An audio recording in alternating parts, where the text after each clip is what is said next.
Hi,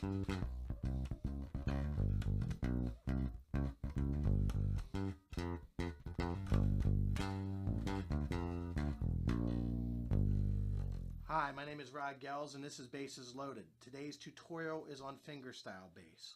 We're going to check out some of its history and some of its technique today. We're going to start with today the history of the fingerstyle bass. It started in the late 50s, early 60s.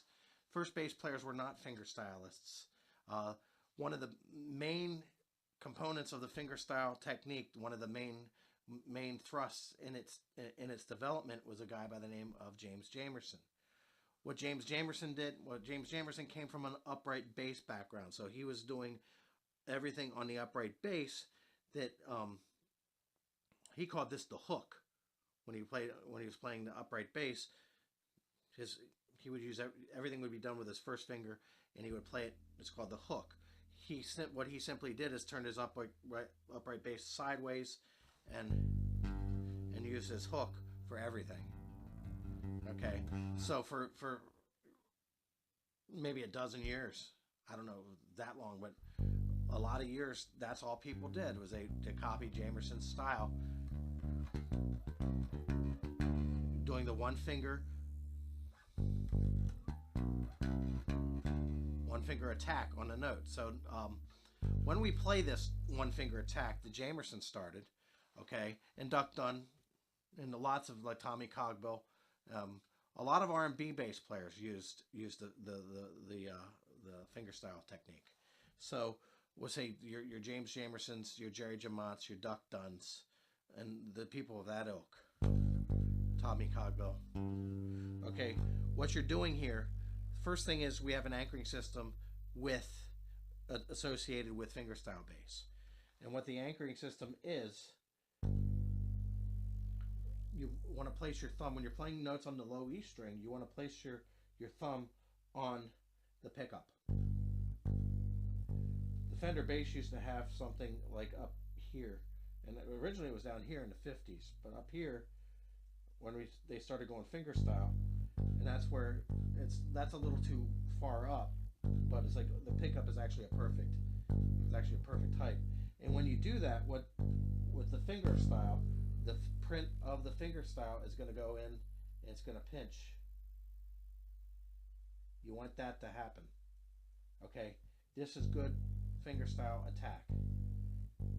Coming into that thumb, the pad of the thumb. Okay, we remember that the bass player is the base of all music that we're going to be part of. It is the ground, it is the floor, it is the bass, it is the thing in which all the music is structured sonically, the lowest part. Okay, so your tone has to be solid, your rhythm has to be solid, but your attack has to be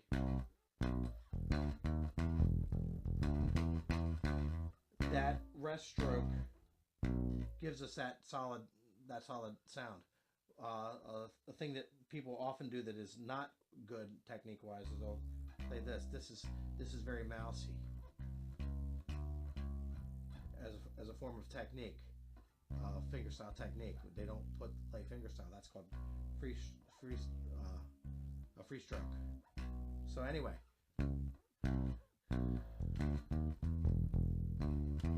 okay, so that's your index finger. Now, with just index finger technique, there is one style of ghosting I'm going to talk about. Now, when we say ghosting,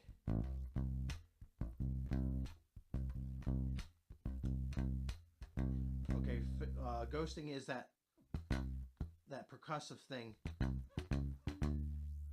that you hear there. That we're ghosting into these notes.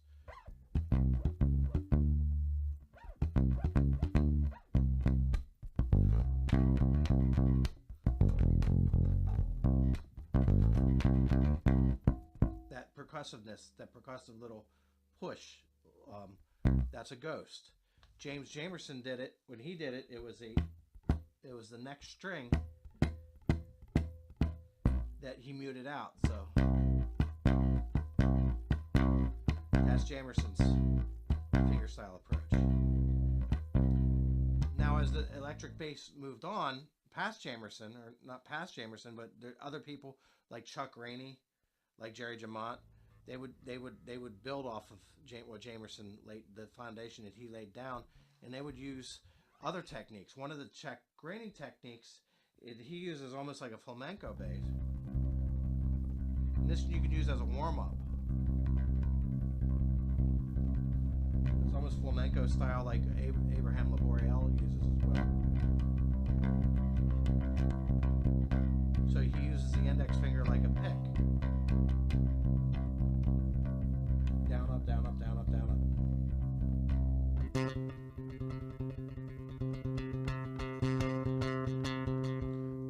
Another Chuck Rainey hallmark is he bridged the gap from one finger to two finger. He would use two finger a lot, as would Jerry Jamont.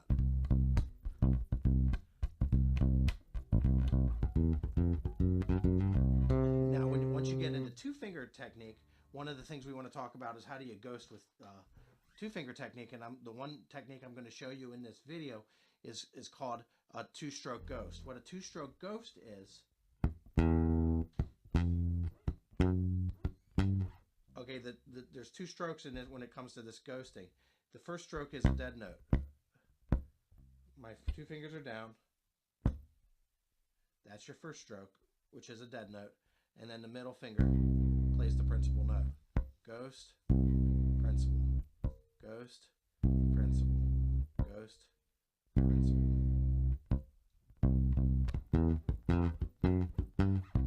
Make sure ghosting makes your pocket a lot thicker when it is used properly. It makes you sound percussive without using slap bass.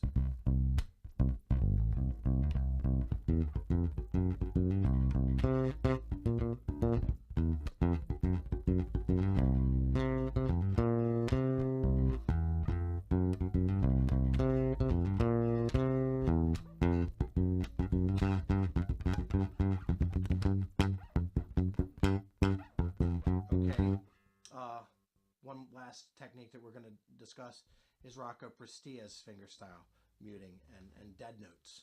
We talked about dead notes in an earlier video. This is a dead note.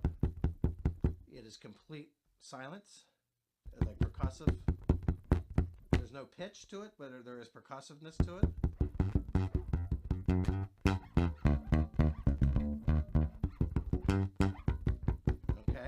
That's Rocco Prestia's. Rocco would play 16ths. That's his art. He would play 16ths over and over again. His like hands were a constant 16th machine, and this hand, the fretting hand, is the hand that controls the articulation by letting go of the pressure.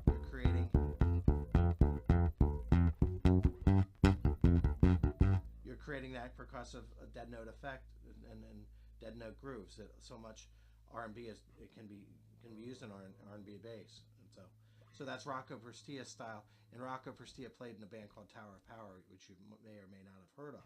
If you haven't heard of them, you should check them out. This is Rod Goelz. I hope you enjoyed this video. I hope you got a lot out of it. Check out the Basses Loaded series. Check us out on music@metropolis.com. All right, thank you.